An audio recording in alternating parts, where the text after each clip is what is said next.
अगर आपसे कहा जाए कि एक फाइटर जेट की स्पीड और एक मिसाइल की स्पीड, इन दोनों में से किसकी स्पीड ज़्यादा है, इनमें से कौन विनर रहेगा, तो आपका जवाब क्या होगा? क्योंकि हमने कई बार मूवीज़ में देखा है कि एक फाइटर जेट का पीछा एक मिसाइल कर रही है, काफ़ी घूम घाम के फिर वो जाती है और जेट निकल जाता है, मिसाइल उसके पीछे नहीं जा पाती है। तो क्या ये रियल में है? तो इसके लिए दो चीज़ें हैं जो इन दोनों के बारे में हैं, वो समझ लेते हैं। एक तो फाइटर जेट कई तरह के इक्विपमेंट को मिलाकर बनते हैं, जिससे जेट का वजन बहुत ज़्यादा बढ़ जाता है। दूसरी ओर एक मिसाइल में केवल उसका फ्यूल, नेविगेशन मॉड्यूल और वॉरहेड होता है, जिसकी वजह से ये हल्की होती हैं और यही सारी चीज़ें मिलकर इसे हाई स्पीड तक पहुंचने में मदद करती हैं। इसके अलावा मिसाइल का एरोडायनेमिक शेप स्पीड के मामले में इसे फाइटर जेट से आगे रखता है। अब अगर बात करें कि अगर एक मिसाइल जो मैक 2 की स्पीड की है और उसे अगर एक जेट से फायर किया जाए जो कि मैक 3 की स्पीड पर उड़ता हो, तो क्या वो अपनी स्पीड प्लस जेट की स्पीड, इन दोनों की स्पीड को मिलाकर यानी कि मैक 5 पे चलेगी? अगर जेट की स्पीड मैक 3 की है और मिसाइल की स्पीड मैक 2 की है और उसे जेट से लॉन्च किया जाए, तो क्या ये इन दोनों की जो स्पीड होगी वो उन दोनों को मिलाकर यानी कि 3 + 2 = 5 मैक की स्पीड पे वो मिसाइल उड़ेगी?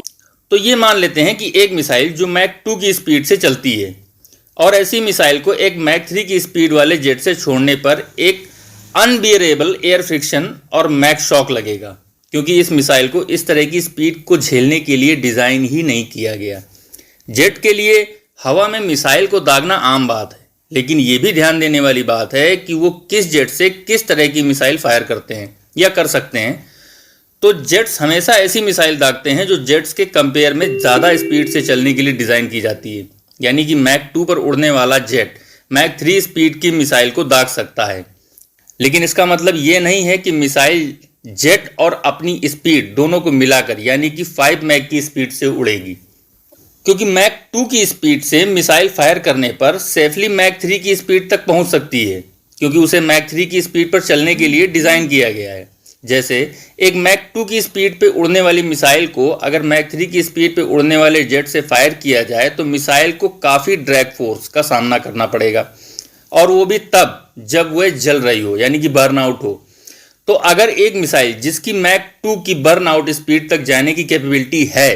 उसे मैक 3 के जेट से दागे जाने पर मैक 5 तक नहीं पहुंच पाएगी। दोस्तों, एरोस्पेस इंजीनियरिंग बहुत ही टफ है और एरोस्पेस इंजीनियर जो हैं वो इस पर दिन रात काम करते हैं। एक मॉडर्न फाइटर जेट के विंग्स टाइटेनियम और एल्युमिनियम के बने होते हैं, जो कि हल्के लेकिन बहुत मजबूत होते हैं,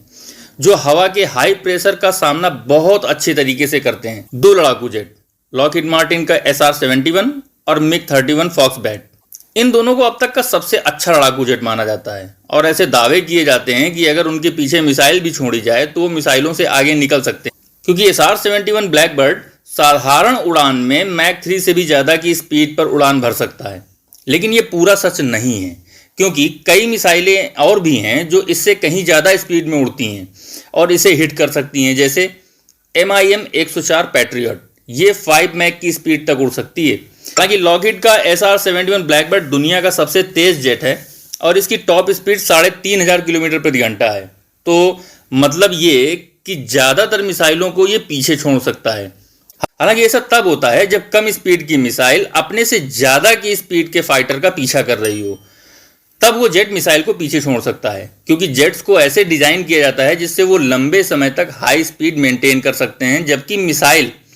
लॉन्ग टर्म में स्पीड मेंटेन नहीं रख सकते हैं, उनको उस तरह से डिज़ाइन ही नहीं किया जाता है। लेकिन लॉन्ग टर्म स्पीड बना के रखने का मतलब ये नहीं है कि जेट मिसाइल के आगे निकल सकता है, क्योंकि स्पीड बना के रखना और स्पीड फास्ट रखना ये दोनों अलग चीज़ें हैं। एक चीज़ और, मिसाइल में फ्यूल को बहुत तेज़ी से जलाया जाता है और ये तो सब जानते हैं कि जितना ज़्यादा फ्यूल कंजम्पशन उतनी ज़्यादा ताकत। तो ये कम टाइम के लिए होता है लेकिन बहुत तेज़ी के लिए होता है।